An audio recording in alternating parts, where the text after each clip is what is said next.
everyone, welcome back to my channel Success Kipudia. In this video we will see Standard 7 Social Study Part 1 Chapter number 5 The Rise of Empires. Now we will see the topic The Rise of Magध. हम लोग already जानते हैं कि मगध बिहार का हिस्सा है, जो modern Bihar है उसी का हिस्सा है। तो इसका उद्भव हुआ था, उसके बारे में हम लोग देखेंगे इस वीडियो में। The period between the 6th and the 4th century BC was one of profound change in North India. Isa Masih के जन्म से 600 से 400 साल पहले के बीच एक बहुत ही महत्वपूर्ण बदलाव, गंभीर बदलाव हुए थे उत्तर भारत में। We briefly visited the 16 mahajanapadas earlier.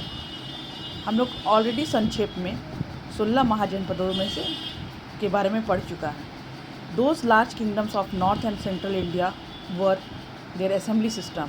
और इन सारे जो बड़े राज्य थे उत्तर और मध्य भारत में, वहाँ पर सभा व्यवस्था से शासन चलता था।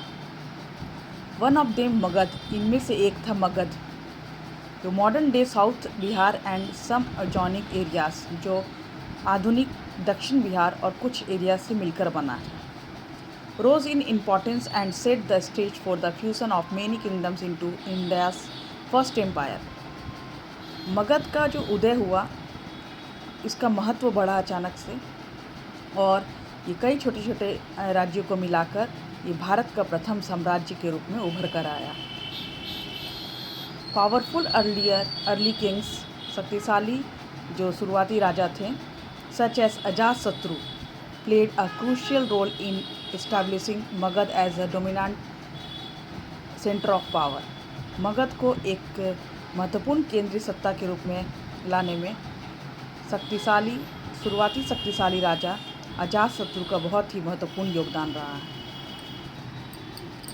Two of the most famed religious figures of the world, Siddhartha Gautama, who become known as the Buddha, and Vardhamana, better known as Mahavira, lived in the time of King Ajatashatru.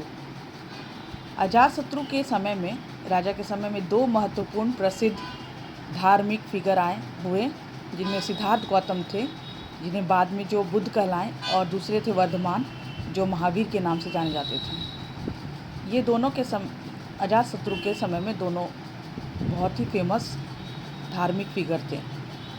Revisit their teaching in the grade 6 text books India's Culture Roots chapter. Already हम लोग class 6 के India's culture root chapter में इनकी शिक्षाओं को देख चुके हैं, और भी आपको देखना है तो आप जाके देख सकते हैं।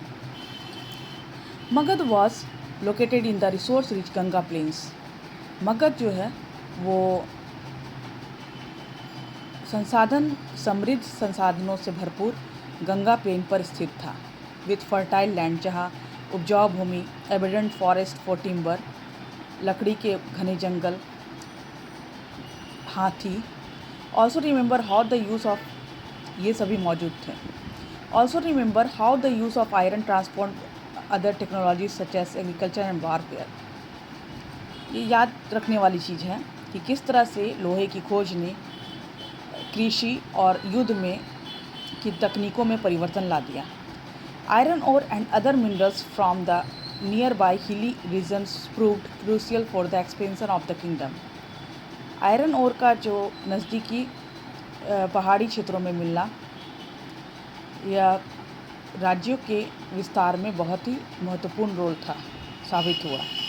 The use of iron plugs to till the land increased agriculture produce. लोहे के हल का प्रयोग से खेती में ज़्यादा प्रोडक्शन होने लगा। And lighter and sharper iron weapons strength the capabilities of the army.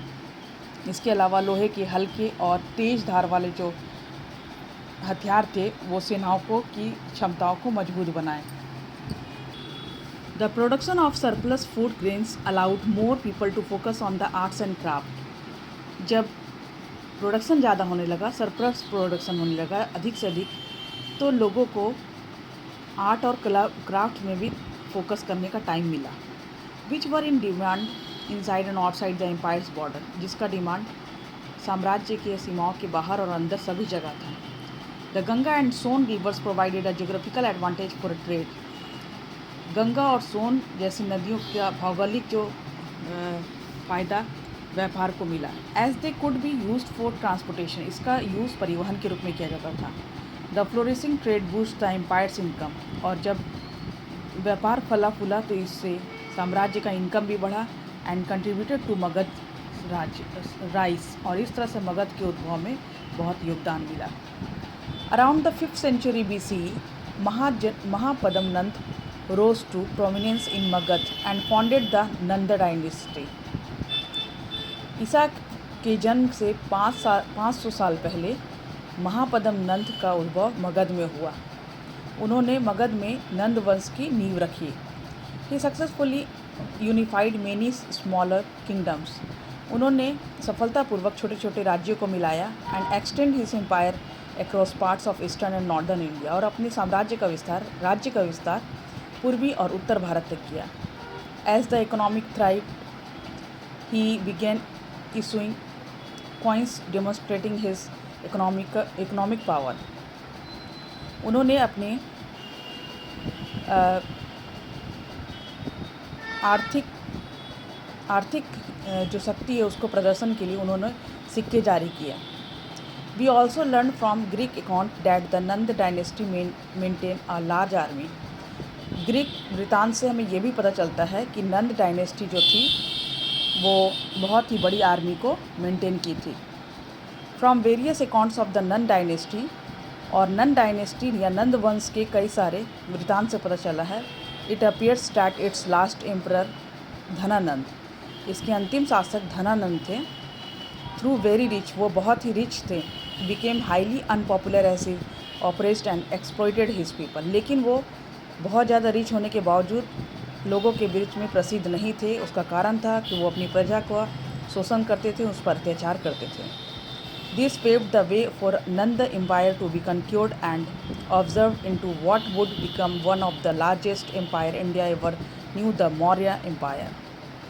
और इस तरह से इसी कारण से, उनका अत्याचारी होने के कारण, शोषण करने वाले होने के कारण, बहुत ज़्यादा रिच होने के बावजूद, इन सभी गुणों के कारण एक नंद वंश को जीतना लोगों के लिए आसान हो गया, और इस तरह से उसे observe into what would became, उनको जीत लिया गया, और वो एक बड़े से साम्राज्य में, जो कि भारत में मौर्य साम्राज्य के रूप में जाना जाता है, द मौर्य एम्पायर।